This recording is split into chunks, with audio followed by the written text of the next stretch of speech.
Día 324 de leer la Biblia en 365. Te saluda Lorena, tu compañera de lectura usando un plan cronológico. Bienvenido al podcast de Alrededor de mi Mesa, inspirando simple hospitalidad.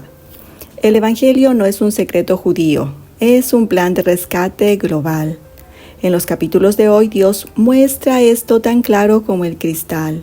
Pero también vemos el costo de la obediencia y cómo la iglesia primitiva enfrenta la oposición con oración, fe y valentía. El banquete de hoy está en Hechos capítulo 11 y 12. Dos poderosos capítulos que confirman la expansión de la iglesia y nos recuerda los desafíos que viene con ello. Después que Pedro valientemente entró en el hogar de un extranjero para predicar el evangelio, ahora vemos cómo el resto de la iglesia responde. Si estos devocionales están ayudándote a crecer en tu entendimiento de la Escritura, asegúrate de darle un me gusta a este video, suscribirte al canal, compartir con alguien que desee conocer a Dios más profundamente. Te invito a abrir tu Biblia en el libro de Hechos capítulo 11, versos del 1 al 18. El capítulo abre con Pedro regresando a Jerusalén después de su visita a Cornelio. Pero en lugar de ser celebrado, él es criticado. Fuiste a la casa de un hombre incircunciso y comiste con él. Esto era un asunto muy grave. Entrar a la casa de un gentil se lo consideraba una deshonra para las costumbres judías. Pero Pedro les lleva a través de lo que ocurrió, su visión, el Espíritu Santo guiándolo, y cómo Cornelio y su completa familia creyeron y recibieron el Espíritu Santo, tal como nosotros también. Pedro dice así en el verso 17. Y esta frase es crucial. Dios les dio a esos gentiles el mismo Espíritu que nos dio a nosotros cuando creímos en Cristo. ¿Quién era yo para estorbar a Dios? Ahora la iglesia responde con asombro. Cuando escuchan esto, ellos dejaron de oponerse y glorificaron a Dios diciendo: Bien, Dios les ha dado el privilegio a los gentiles de arrepentirse de sus pecados y recibir la vida eterna. Este momento marca un cambio sísmico. El Evangelio es para todos, no solo para la gente judía. Versos del 19 al 30. Nos movemos ahora a Antioquía, donde creyentes dispersados de Chipre y Cirene comienzan a predicar, no solo a los judíos, sino a los griegos también. Y la mano del Señor estaba con ellos, y un largo número de estos creyeron y se convirtieron al Señor.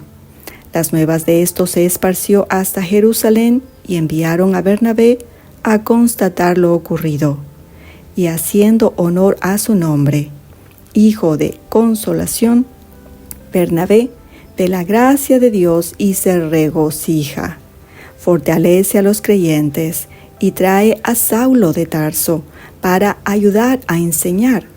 Juntos pasan todo un año en Antioquía. Verso 26. Cuando lo encontró, lo llevó de regreso a Antioquía. Se quedaron allí durante un año con la iglesia y enseñaron a un considerable número.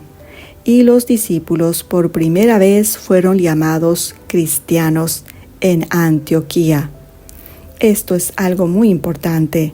La iglesia ahora verdaderamente comienza a tomar una identidad global, no por cultura, no por etnia, sino por Cristo. El capítulo termina con los creyentes enviando una ofrenda para ayudar a aliviar la hambruna en Judea.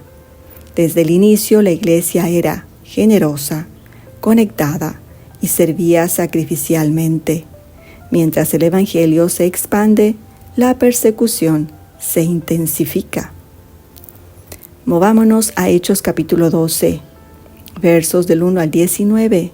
Herodes Agripa I, nieto de Herodes el Grande, arresta a Santiago, el hermano de Juan, uno de los originales 12 apóstoles, y lo ejecuta a espada.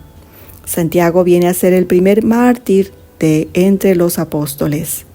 Cuando Herodes ve que esto agradó a los judíos, arresta a Pedro durante la fiesta de los panes sin levadura y lo pone en prisión vigilado por una gran guardia. Pero la iglesia no entra en pánico. Entonces Pedro fue mantenido en la prisión y la iglesia hace ferviente oración por él a Dios. Esa noche Pedro está con 2 cadenas entre 2 soldados, cuando un ángel del Señor aparece, lo despierta y milagrosamente lo saca de prisión. Las puertas de hierro se abren solas y Pedro sale libre. Se va directo a la casa de María, la madre de Juan Marcos, donde muchos creyentes están orando. En un humorístico momento, una joven está tan emocionada de oír la voz de Pedro que se olvida de abrir la puerta y más bien corre a decírselo a todos los que estaban reunidos en la casa. Ellos no pueden creerlo, pero Pedro se mantiene golpeando y cuando finalmente le abren la puerta, están atónitos. Les dice lo que pasó y Pedro se va a otro lugar. Versos 20 al 25, Herodes, por supuesto furioso, manda ejecutar a los guardias, pero su caída se aproxima. Más tarde, cuando la gente de Tiro y Sidón halagaron a Herodes cuando dio un discurso público, llamando su voz la voz de Dios y no de hombre, y éste aceptó su alabanza, inmediatamente un ángel del Señor lo hirió, porque no dio a Dios la gloria. Fue comido por gusanos y murió. Este es un poderoso recordatorio. Dios no comparte su gloria y ningún poder humano puede oponerse en el camino de su reino. El capítulo termina con esta declaración. Pero la palabra del Señor continuaba creciendo y se iba multiplicando. A pesar del martirizado, la persecución, el Evangelio seguía avanzando. Hasta aquí el resumen de hoy. Amable oyente, te invito a tomar unos momentos y revisemos los actos y acciones del Espíritu Santo desplegados en Hechos capítulo 11 y 12. Los gentiles son completamente bienvenidos dentro de la iglesia. El nombre cristiano viene a ser la unificada identidad para todos los creyentes. A pesar de la resistencia de reyes y gobernantes, los propósitos de Dios continúan. Santiago murió, Pedro escapó, Herodes cae, y a través de todo esto, la palabra prevalece. Oremos juntos. Padre Celestial, gracias por un evangelio que rompe barreras. Gracias por incluir a los rechazados, extranjeros, gentiles, gente como nosotros, gente como yo. Ayúdanos a nunca tomar esto por merecido. Danos audacia como Pedro, ánimo como Bernabé y humildad para darte a ti toda la gloria. Cuando la persecución venga, ayúdanos a responder como la iglesia primitiva, con oración, unidad y fe. Pedimos esto en tu precioso y glorioso nombre. Amén. Nos espera más asombrosas obras en el banquete de mañana que será en Hechos 13 y 14. Prepárate para lo que vamos a leer. Toma tiempo para leer o oír por ti mismo los capítulos de hoy. Deja que la palabra te moldee y afile tu fe. Como siempre, amamos partir el pan contigo. Gracias por venir. Y nuestro constante eco es: la mesa produce una íntima conexión y la hospitalidad hace un cambio en el mundo. Será hasta la próxima.